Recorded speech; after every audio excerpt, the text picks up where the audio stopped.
Okay, so we've got our carbs totally disassembled.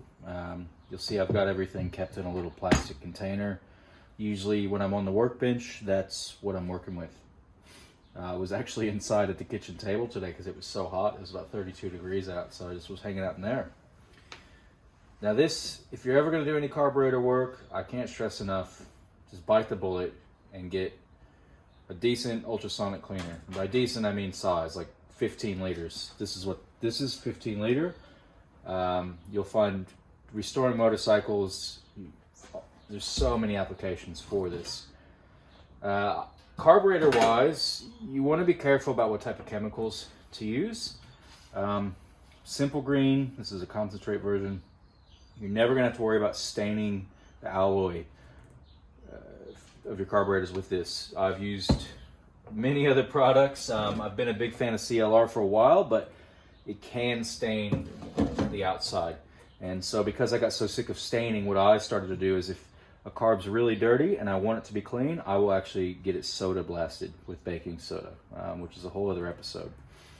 But for the purposes of what I'm trying to explain to you today, if you're going to ultrasonic clean alloy carburetors, stick to either just hot water or hot water with simple green. So it's important when you get the ultrasonic cleaner, it's got a heating function. You can see here I've got it set to 50 Celsius. It's actually at 26 right now. And then this is your cleaning function, which you can turn on. Adjust the time. Turn off. I've got a dual frequency, so it can be at 26,000 hertz or 40,000 hertz. You can hear the difference. So, all that aside, we've done our work. If a carb's really dirty, I'll spray it with degreaser and pressure wash it before I put it in. This one's not too bad, so we'll see how we go. I just want to show you guys what this ultrasonic can do. Because what it does is it creates implosions on the surface of whatever part you're putting in there.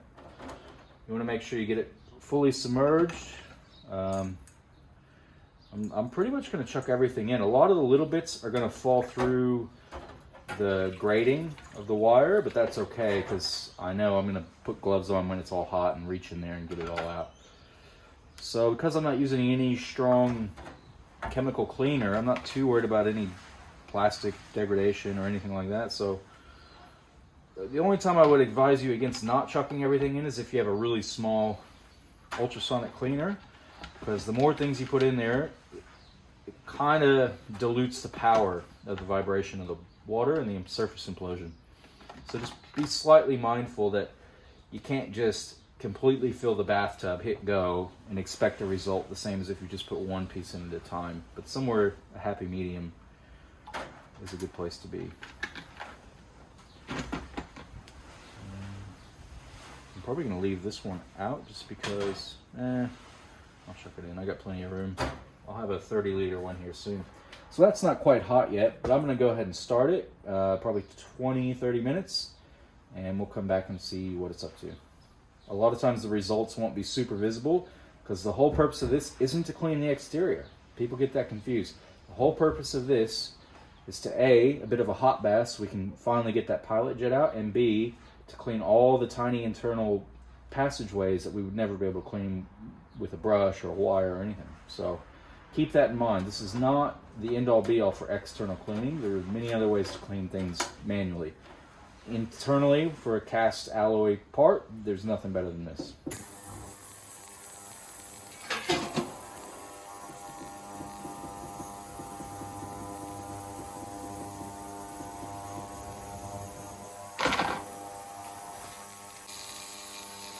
Okay, everyone, now here's an important part in the process. It's sitting about 42 degrees Celsius, so I want to see if I can get this pilot jet out. I'm just a bit impatient, and I just want to see. It's because it's hot, things expand, but it's not like boiling hot where I can't touch it. It's still in there. Let's just try again with the same method, compression and twisting. Find your slot, get right in the middle. There we go. Did you hear it? It clicks when it unseizes. And that is a beautiful thing, ladies and gentlemen.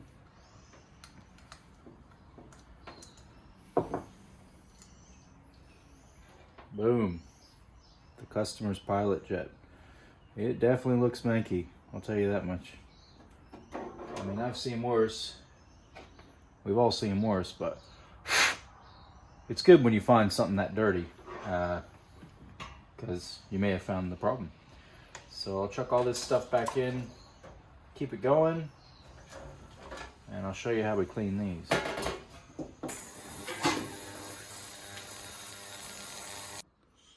Okay, I've just paused that ultrasonic cleaner just so we can talk about how we want to clean the pilot jet. Now they do sell sets of what's called like carburetor needle files, which are really good. Oftentimes in motorcycles, you only be able to use sort of the finer ones. So we'll just see. We'll put it on the finest.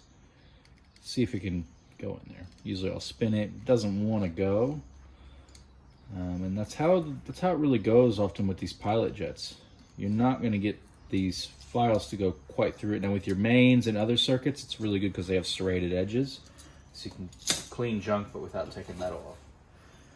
So okay, you're going to ask me, so how the hell do you get it clean without spraying stuff or whatever? I actually use guitar strings are really handy.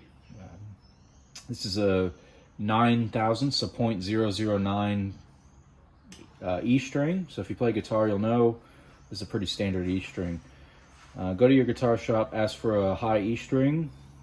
It's going to be anywhere between 8/1000 and 12/1000 of an inch, which is always small enough usually. See that? It just slides right through. So it's way smaller than the actual orifice, but I can sit here and run it up and down, run it up and down, run it up and down, and I'm going to get debris removed. And what you'll do, which you'll never be able to replicate in a video, is you can hold that right up to the light with your eyeball. Usually got to blow through it and bang. Now I can't show you because it's too small, but now I can actually see through the pilot jet. No, I can't show you. It's too hard to do. So once you can see through the down scope, try and get your side ones clean as well. Usually there's 4 or 5 of them. Let's clean that up. And I'm gonna chuck this back in the ultrasonic, but often I will use red Scotch-Brite. Can't stress enough that name brand Scotch-Brite, Type A Very Fine Red. It always does a really good job without removing material. So I can sit here and do that, and look how clean that comes up. Just remove sort of that surface oxidation. It does, however, leave a little bit of residue from the pad itself, but because it's getting cleaned, not too worried about it. So whenever you go to put these in, you always hold it up to a bright light, look through it, and make sure you can see light at the end of the tunnel. Okay, everyone, the bath is done. It's been there for about 35 minutes. You can go. I mean, you can go all night. Honestly, it's it's personal choice. But let's take a look at what we're working with here, and you'll see it doesn't come out like mirror finish or anything. You'll see on the external, there's things that don't just wipe away. There are some things that do wipe away. Such as grease and grime. I know this whole choke circuit was covered in crap.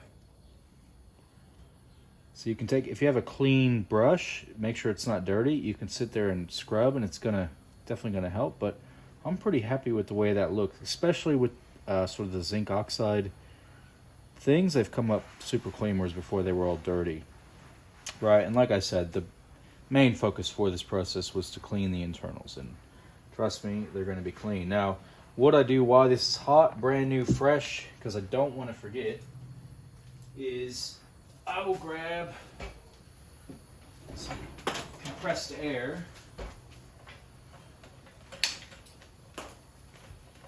Let's just see. A little compressed air gun. Surely you've got an air compressor, because that is the way to go. Now, set 75 pounds or whatever. A bit of a blow dry, but really I want to get right in the... I'm checking.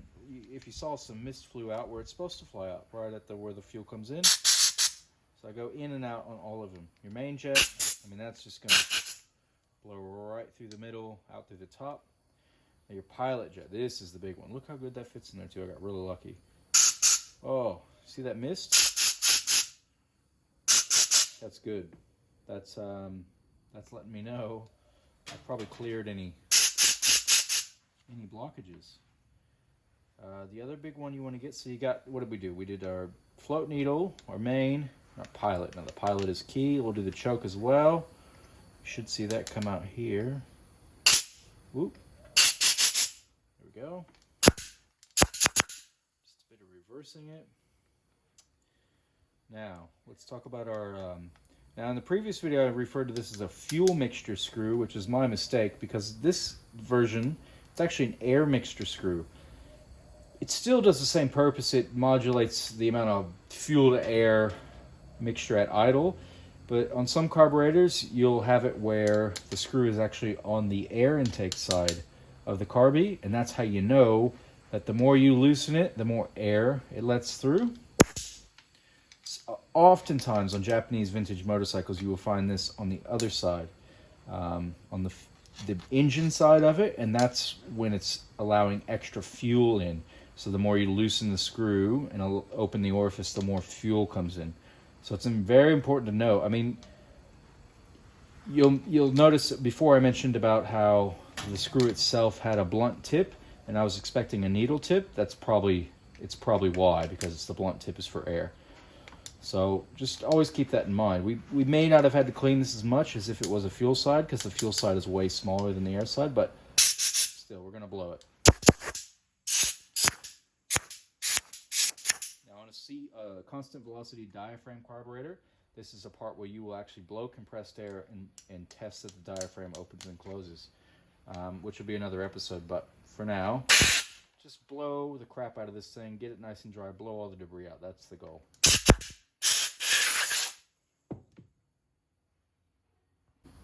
Okay, now here's how I remove all the small parts from the cleaner. Pull the cage up. Look at that. Nice and clean. Brass plunger. Your air mixture screw looking alright. I'll probably hit that with the red Scotch-Brite. Pilot jet. Always hold it up to light whenever you get a chance. Make sure you can see light through that puppy. Just a couple bolts. Now, this is where, if you're a rookie, you will forget that, a bunch of bolts fell through. So put a glove on, because the water is probably too hot to stay in for too long, and start to feel around. You'll see there's my float needle pin. What else we got in here? The main jet, another bolt for the bowl. A couple other things. Boom. That's a very important one. Now here, I want to make sure two things. This is a very important step. That A, the rubber cone is clean, and B, that the pin here on the back actually springs up and down. See that? See how it doesn't want to spring up and down right away? Probably because it's hot, but there, now it's working. That's very important to note.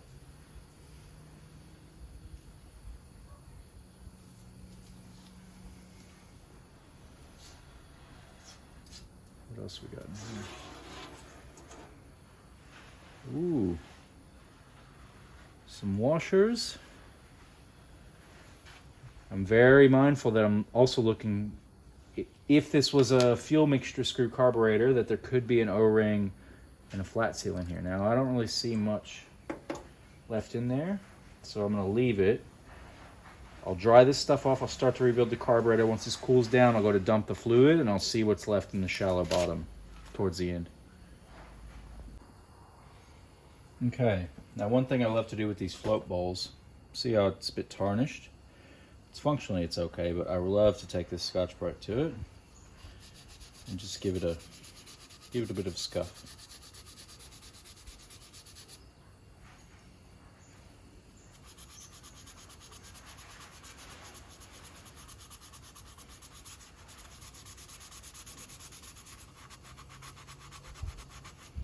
usually try and keep all the rubbing in the same direction, but it's can be pretty hard.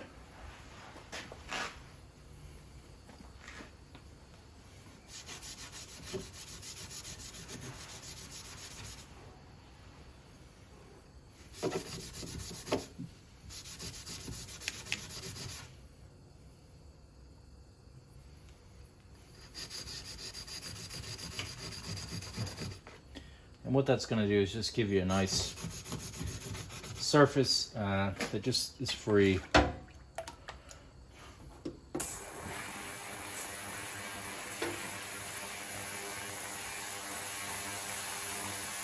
can sort of see where I've been and where I still need to go, which would be over there. I might try and even get this tube off. You'll notice I left all the rubber tubes on the carburetor.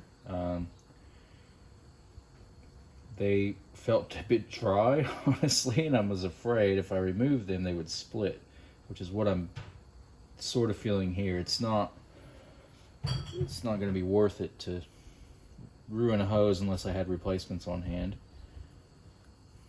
just for the sake of getting it out of the way, unless it was necessary. Yeah, I'm not getting much movement there, so I'm going to try and just get this nice and pretty without needing to do that. If it was a full rebuild kit, new parts, everything, absolutely I would replace the hoses. We did not order a rebuild kit for this one. That's a whole other kettle of fish when it comes to pricing and quoting stuff, because you can often get in trouble buying cheap eBay carburetor kits. There's only a few places I really trust to get carburetor kits, which is, you know, A, the manufacturer, which is $1 million, or B, usually Japanese, such as Keister is a company out of Japan that, man, they sell really good quality stuff. The jets are always perfect, good to go. You'll often see them for sale on eBay, and that if you ever see Keister stuff for sale and it's legit, don't need to hesitate about that being subpar quality.